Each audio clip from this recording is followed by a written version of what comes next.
Kaah Patel is so frightening to the establishment. Hear him talk about January 6th with Tim Pool. Watch. As a former federal prosecutor and a public defender who defended a lot of these types of cases, what you need to show is whether or not the FBI and government agents were using undercover operatives and informants on the day of January 6th. Because if you can show that, you know they've been out. Hang on. But the paperwork shows having run informants, that's a 6-month buildup. Minimum. Right. Minimum. It's not like they just dropped them into the Proud Boys and said, hey, go, don't disrupt, please.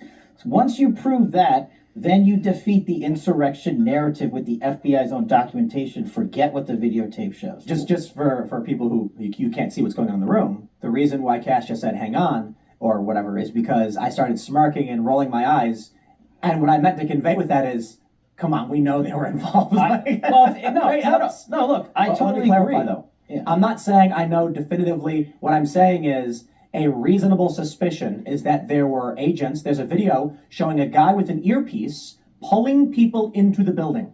All right. Mm-hmm. You combine that with the evidence of Ray Epps, and it looks like you have a preponderance of evidence suggesting there may have been federal law enforcement involved in making that thing happen. I'll get you beyond a reasonable doubt. All Two right. pieces of information. Ray Epps was on FBI's most wanted list one day, and the next day he was off of the FBI's most wanted list.